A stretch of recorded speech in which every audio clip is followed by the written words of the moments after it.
What's up, everybody? It's Simon from Lake Hub. We're outside. Today we're talking about the essential gear for camping. I want to share with you the bare bones essential gear that you need to get started camping. It's really not that complicated.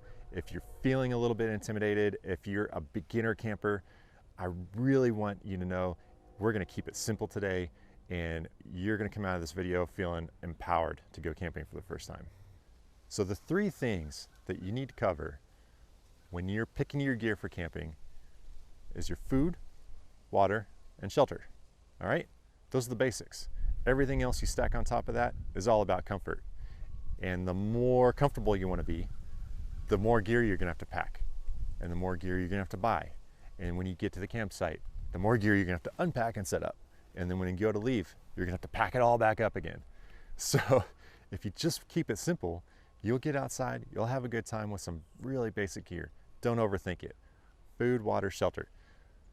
So when it comes to shelter, obviously a tent is a pretty basic, shelter unit, but you may not even need that. It depends on the weather, it depends on your location. If I'm in the South, if I sleep in the wide open, I might get tore up by mosquitoes depending on the time of year. But I've done it before and it's fine. It just depends on the weather. Especially in the summertime, if it's super hot, just sleep outside. No big deal. You can do a mosquito net if you feel like you're going to get tore up by bugs, but you can sleep in your car, you can sleep in a truck, you can sleep in an RV, you can sleep in a tent, on the ground in the wide open, in a hammock. I think I've actually done all of those things. I've done all those things. On the ground, tent, hammock, RV, car, and truck. Yeah, that's funny. So you can do all that. I'm living proof. You can do all those things. All right. Take care of your shelter, keep it simple. Number two, take care of your water. This is my favorite type of bottle. I've tested all kinds of water bottles. A soft-sided, soft-bodied, Nalgene, wide mouth, 32 ounce. Those are the three features that I like in a Nalgene bottle. These are universal. You can buy these anywhere online. You can get them. They're the same price at REI. They're the same price at Walmart. Anywhere you get them, they're like 11 bucks, 12 bucks. Okay. I love an Nalgene bottle. It's got the loop on it, so you can, carabiner to your belt or backpack or what have you. Then you just need to worry about your source. So if you don't have clean water at your campsite, if you don't have a full hookups or what have you, then you might need to be boiling your water. And so, or packing in water. You can get those big 5-gallon jugs at the grocery store, at Walmart. Pack in your fresh water. So just make sure that you stay well hydrated, because when you're outside all day, all night, if you're not used to that lifestyle, it'll dehydrate you. Stay hydrated. Food prep. You really don't need to overthink it. Keep it super simple. Look at foil pack dinners. If we've got electricity, we have an electric griddle, and we cook everything on it. From eggs to hot dogs to burgers and pork chops, anything, vegetables, cut them up and kind of pan fry them. Anything and everything we cook at the campsite, we cook on an electric griddle if we have electricity. If not, I always take this with me. This is a single burner. You get these green bottles, and it's just two parts. It's just the top and the bottom. This is a super simple device. You don't need a full-on camping stove. If you do, that's cool. Some people like that, especially for nostalgia's sake. For practicality and money, this is all you need. It's a really simple device. You twist this on the top, set the bottle in here, and then it's real grippy. Just make sure it's a level surface. If there's a picnic table, we always do it on top of the picnic table and just make sure we watch the kids and the dogs, right? But you can pan fry, you can boil water if you need to keep clean water. So this and a pot and at least 2 bottles of propane in case you run out of one, and a match, and all your food prep. It can all be handled with just this one simple device. Keep it simple. Since we're talking about food, I'm going to share with you something that I never leave without when I'm going to the campsite. And this is my little mini French press. This thing's awesome. So I got look at that. I got it at a thrift store. That's a thrift store price tag right there. So that was like half price from $3.93. So $1.71. Look at that, $1.71. I've seen these for sale for, you know, $6 or $8, something like that. But $1.71, can't beat that. You just put boiling water, some fresh grounds in the bottom, push it down, twist the top, and you're drinking the filtered coffee right there. I love this thing. I love this thing. I gotta have my coffee, you know, so I say keep it simple, but a few creature comforts go a long way when you're living outside. So now that our survival basics are covered, there are a few other really essential items that I really recommend for first-time campers. One of those is gonna be a light. It's gonna get really dark. It's gonna get darker than you think it's gonna get. So when I say a light, I mean at least one light. Here's my trifecta. A lantern, especially one that's got like a clip like this on the top and doesn't take a ton of batteries. This takes all AA batteries, so I can do rechargeables.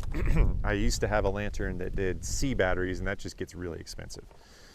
So lantern that you can hang, or two, one for the table, maybe a tiny one inside the tent, or one on the table and then one that you can hang up high.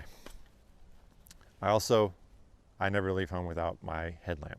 I've got a couple old headlamps that I've retired that are maybe like broken, patched up. Even this one's got a little duct tape on it these days.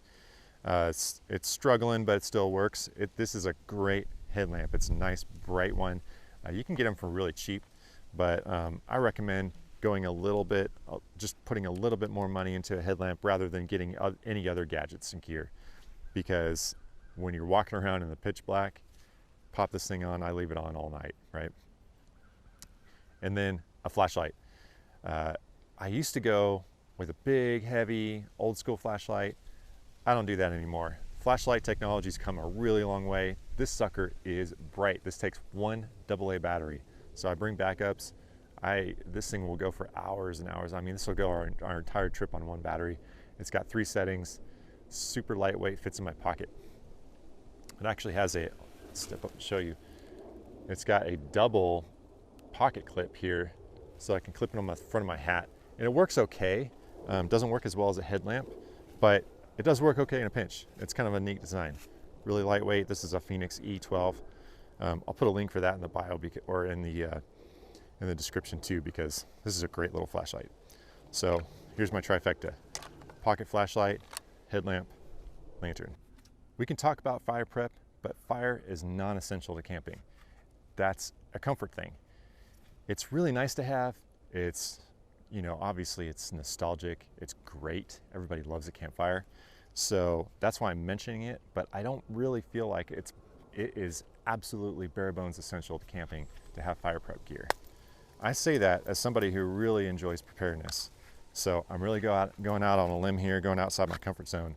But if you do, take a good hatchet with you, you know, something to light with, some matches or a lighter, some kindling, some spare junk. I use all my junk mail. I put all my junk mail into a box, and you know, those little penny saver like newsprint type stuff, that's great fire starter stuff. So I mentioned in my camping in the freezing cold video that I have my kids pick up little sticks throughout the year, and we just keep a big cardboard box in the garage full of sticks. I can grab a little bundle and hit the road when it's time to go camping. I grab my junk mail, and I've got everything I need to start a fire.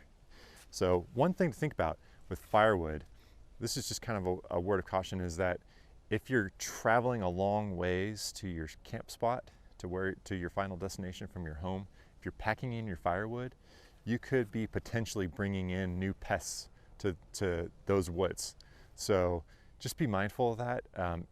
It's always best to buy firewood local if you can, okay? All right, finally, on my essentials list, paracord. This is the most universal tool that I have in my camping gear, believe it or not. We almost always end up using our paracord. This is a 50-foot length. These are like $6 or $7. I mentioned this in my fishing video because it's also handy for other purposes. My creek fishing video specifically. But we use this. You can build a shelter out of this. You can use this for a tube tent. You can build yourself a lean-to in an emergency situation. You can make a splint if somebody gets hurt and you're way out there, really far from help. You can use this as a tourniquet if somebody's got a serious bleed on hand. I mean, this is an emergency tourniquet. I recommend you carry actual tourniquets as well, but this makes a good emergency tourniquet if you need to.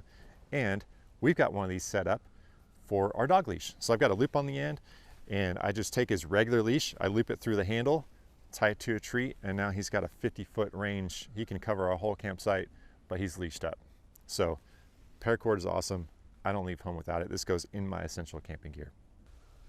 I hope I helped you out today. If you do, I'd really appreciate it if you like this video. And also, don't miss out on my perfect pocket knife for camping video. I talk about what knives I use and why. I never go camping without a pocket knife, so don't miss out on that one. Talk to you soon.